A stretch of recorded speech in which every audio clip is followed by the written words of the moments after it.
Daliyev Shahzodbek Ikromjon o'g'li 2004-yilda Farg'ona viloyati Qo'qon shahrida tug'ilgan. Muhandislik bo'yicha eng yaxshi g'oya, eng yaxshi loyiha va eng yaxshi ixtiro respublika ko'rik tanlovi, eng yaxshi ixtiro yo'nalishi talaba kategoriyasida 3-o'rin g'olibi.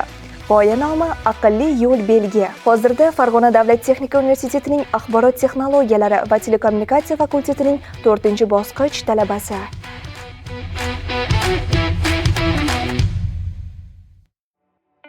Assalomu alaykum. Loyihamning nomi Aqlli yo'l belgi. Ijtimoiy loyiha hisoblanib,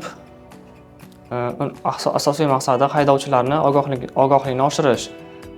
Asosiy qo'yilgan joylar bu maktab muassasalari, maktabgacha ta'lim muassasalari va katta yo'llarda serqatnov bo'lgan joylarda qo'llaniladi. Tanlovda 3-o'rinni egallaganimga taqdirlab turgan paytda o'zimni mehnatim qadrlanganligini sezdim. Ilmiy rahbarim Toshmatov Sherzod aka 2023 o'quv yilida bizga darsga kirishgan edi. Algoritmlash fani bo'yicha to'g'ri algoritmlashga yordam berishgan.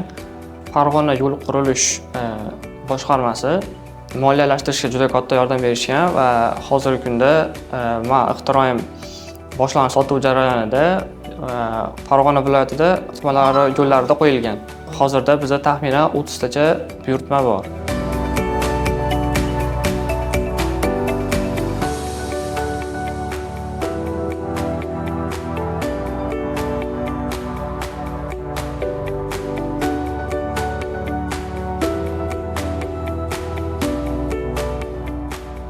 Avvalambor prezidentimiz tomonidan yoshlar uchun juda ko'p har xil tanlovlar bor, har xil imkoniyatlar, sharoitlar bor rivojlanishiga.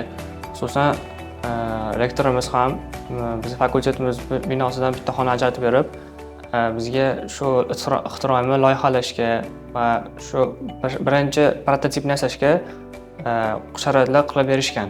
Va shu sharoitlar tufayli meni ixtiroim dunyoga keldi va muhandis tanlovida 3-o'rinni egallashga muvaffaq bo'ldim.